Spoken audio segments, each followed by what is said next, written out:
We're real life sisters, Kay and Shi, and we real life want to be your sisters too. Welcome to the family. No takesies backsies. Now let's get on with the Kay and Shi Show.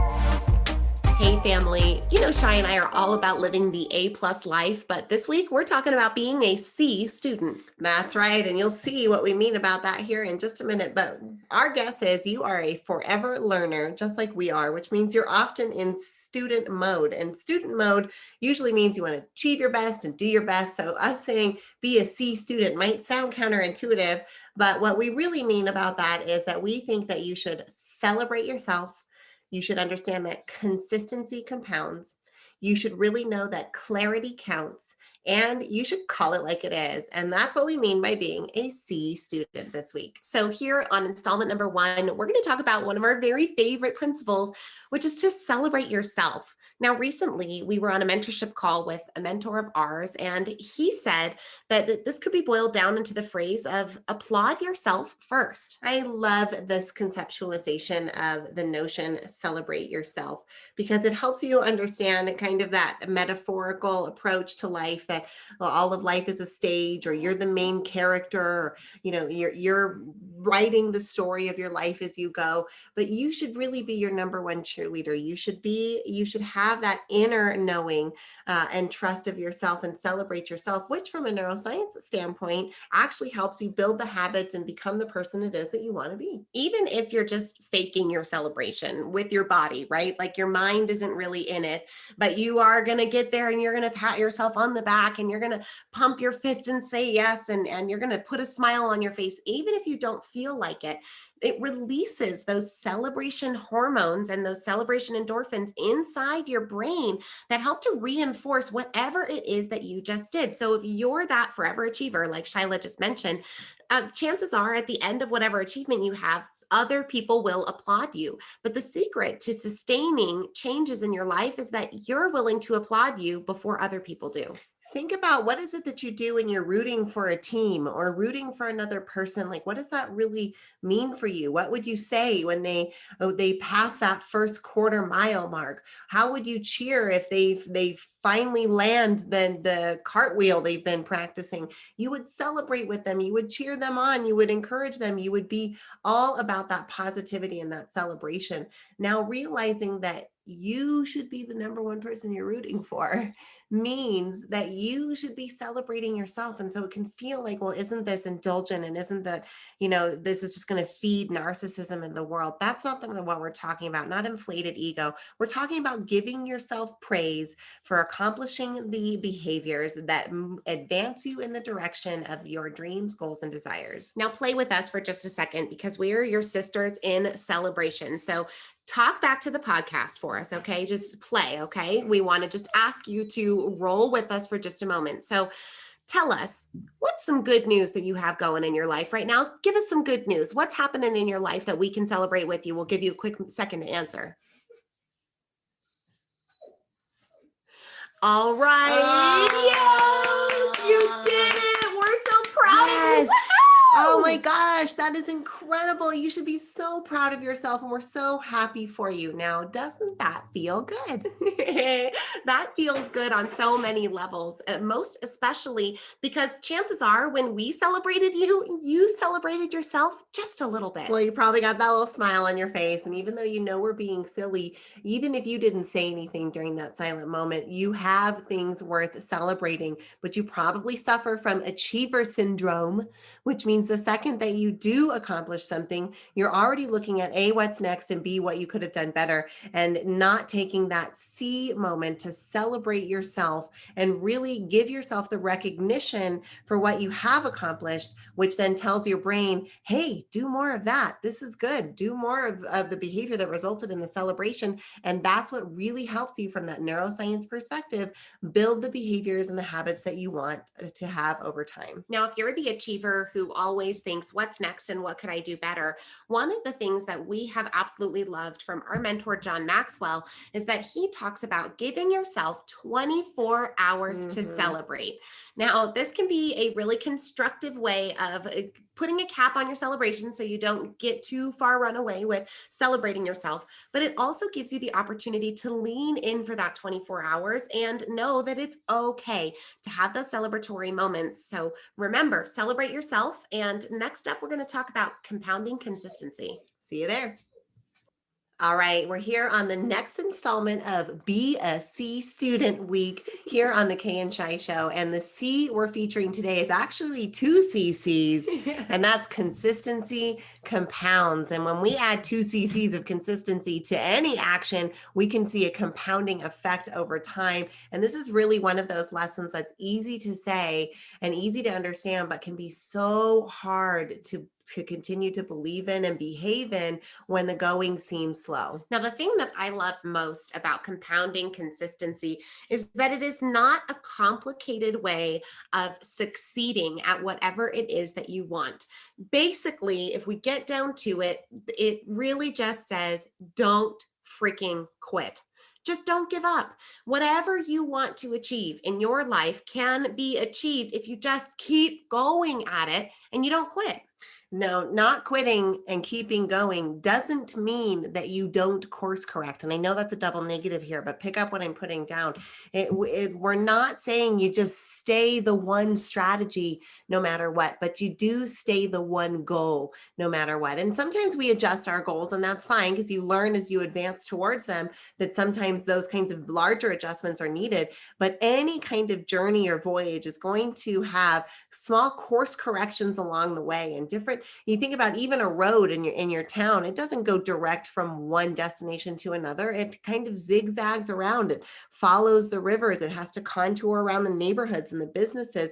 And so, but following the path will get you to the destination, even though you're not always technically pointed in that direction. So we're not saying that you just stay bullheaded, stubborn, and you keep doing something that's not working. I think Tony Robbins says it best when he says, look, you can run east all day long looking for a sunset, but you're never going to see it. That happens in the west. So it's not that the running is wrong, but the direction might have to change. But if you keep running, you will get there if you've allowed yourself to make those adjustments. One of the things that I love about compounding consistency is, we've talked about the consistency, right? Don't quit, keep going, stay the course, stay the goal. But this compounding effect is really important. Now, I want you to think a little bit about the idea of compounding in finances, right? If you were to save $100 every single month with some interest that goes into that over time, that $100 a month isn't just going to add $1,200 a year to your budget. Let's just say that it has a 10% compounding interest over the course of 10 years. The interest that compounds on top of that money gives you way more than the $12,000 that you would have. Chances are that's going to be closer to a $100,000 investment because of the compounding effect. One of my favorite mathematical approaches and expressions is the compounding effect, because the exponential growth of numbers gets really interesting even just after 8 or 9 folds. You really see this tremendous growth, and we as human beings are trained to see growth in a linear fashion, one step in front of the other, one piece in front of the other, and action has to be taken in that way. That's how time goes too, right? In this linear fashion, one grain of sand at a time through the hourglass of the great father clock in the sky, if you will. But when it comes to results in our lives and some of those more intangible things like behaviors, habits, results, this compounding piece of exponential growth really comes into play. And every successful person has told us the same version, that there's this compounding exponential growth once you consistently engage in a behavior or dedicate yourself to something and you stick to it and you don't quit. One of my favorite examples of compounding that is outside of the mathematical realm, if maybe something a little more tangible might help you understand this concept, is thinking about the way that when a sperm and an egg meet, and they become one cell, and then that cell splits into two, and then those two split into four, and then those four split into eight, and those eight split to 16, until you have a fetus with trillions of cells, until you have a human being with fully functioning organs and processes and a brain and everything inside of it. So thinking about that compounding effect that happens so quickly inside the biological process of birth, taking that from one cell to two, from two to four, and then beyond into trillions, right? There's a point where the compound is 1,000 cells that split to 2,000 cells. And how much bigger is that than the 2 to 4? Well, I've always loved this idea of consistency compounds, and I both love it and hate it because there's no shortcut to it. And sometimes the hardest thing in the world is not to quit when everything inside of you is saying to run away from something, and you don't deserve this, and this isn't what you signed up for, and you're just tired and you need a break. Those are all things that can prompt us to quit or give up or compromise. But if we don't, if we can push through it, then we get the chance to see the compounding effect of consistency. And that's where the magic really unleashes in our lives. So we hope that so far you've enjoyed being a C student alongside us. And we look forward to getting a little more clear on what the next C is in the next installment. You heard us talking earlier about how the notion of celebrating yourself is actually a neuroscience-based tactic for success and happiness. Now, the reason we're so intimately aware of this is the fact that we are co-founders of the Neuroencoding Institute alongside Dr. Joseph McClendon III, a neuropsychologist who has really studied the impacts and effects of celebration. And he says what everyone understands is that the mother of skill is repetition, but what most don't understand is that the father of skill is celebration. So we invite you to celebrate yourself. We invite you to celebrate your achievements, and we invite you to check out neuroencoding.com. If maybe you're a leader or a coach or a speaker who's looking to have neuroscience-based tactics in your arsenal, the Neuroencoding Institute is for you. We hope to see you over at neuroencoding.com. And now let's get back to the show. In this installment, we're talking all about clarity. It counts. It really super does, because many of us aren't clear on what we want. And when we finally get the result that we thought we were going for, it isn't what we wanted. We've talked a lot this week about the impact of neuroscience and our partnership with neuropsychologist Dr. Joseph McClendon III. And he says half the battle with any coaching client or challenging organization or sticky situation is actually identifying what it is that the person or the parties actually wants. Now, what we want is often disguised in phrasing like, I just don't want to feel stressed anymore, or I don't want to get in this sticky financial situation, or I just don't want to turn out like my mother, right? We say things in a way that sounds like we're expressing what it is that we want, but we're actually just saying what we don't want. So one of the cornerstone questions for the coaches in the Neuroencoding Institute is very, very simple, but extremely powerful. It's the question of, what do you want? When you ask yourself this question and find a positive answer, it gives you clarity, and that can allow the whole energy of the universe to start working toward the things that you want. You know, Shi, you gave a really powerful example of this just recently this week in a conversation that you had with your daughter. She's going for perfect attendance at school, and our family happens to be passing around a little bit of a cold right now, which might have threatened that perfect attendance. Right. So Emery says to me, like, I really want to achieve my perfect attendance this week, and you guys all have the sniffles, and I don't want to get that. And I said, well, what is it that you want? And she said, I don't want to get the cold. And I said, Emmy, that's not what you want. What, like, you're telling me what you don't want. And so she expressed it again in a negative term. And I said, well, what is it that you do want? It's not that you don't want that, because here's what the universe hears. They hear you, and they hear sickness, and they hear strong emotion. It's not do or don't want. It's just that it's that noun and that verb and that action and emotion behind it. And so understanding that makes us realize how powerful our words are. And so she said, I want to be healthy.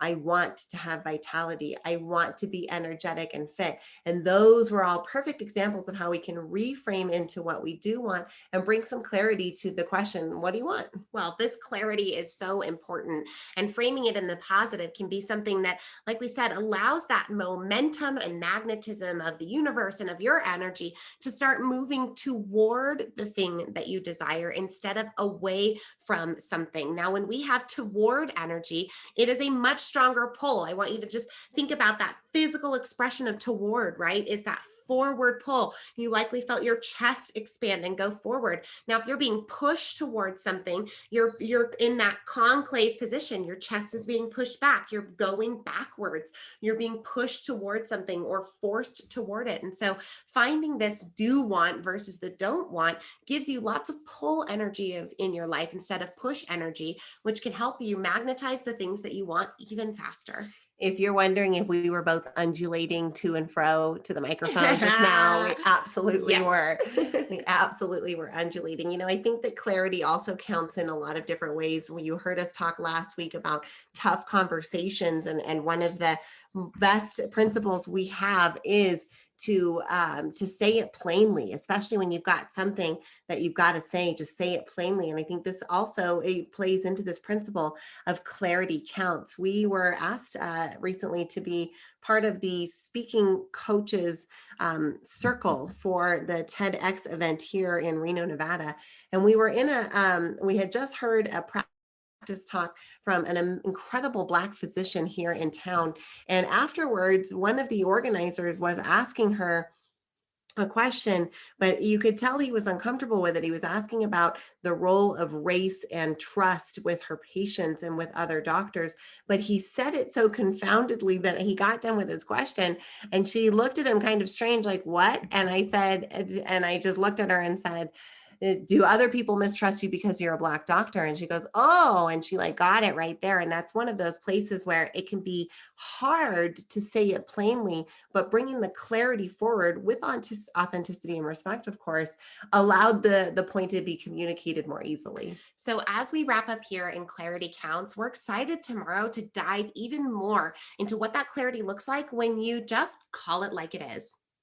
Okay, we're rounding out here in the Be a C Student Week with one of our favorite principles, which is to call it like it is. Now, yesterday or in the last installment, we talked about how clarity counts, and this is in alignment with this message, but a little bit different because there is this real tendency to sugarcoat things or hide certain inevitable truths in webs of communication and conversation that can make the message not only not clear and a little bit befuddled, but can make the mission and the motivation wane as well. And so calling it like it is means that we're courageous and we're willing to say the hard thing, to plainly define reality, to not be so visionary, so pie in the sky, so optimistic that we aren't able to see the weeds in the garden, if you will. And so being able to call it like it is one of those skills that as we refine it over time, we really see its value. Now, one of the hardest people to be this level of truthful with is yourself. Maybe every single night you head down to the freezer and you pull out that ice cream tub and you have a tub of ice, a cup of ice cream. And every single night that's your ritual and that's what you do. And what you say to yourself is, well, I just like my sweet treat, or it's my one thing. But you also are having some candy during your lunch and you're also snacking on some sweet stuff in the afternoon. Now, chances are that cup of ice cream is actually a sugar addiction and not just that sweet treat at the end of the day, especially if it's happening every single day of your life. And so it can be really difficult to have this level of honesty with yourself because our brains are master justifiers.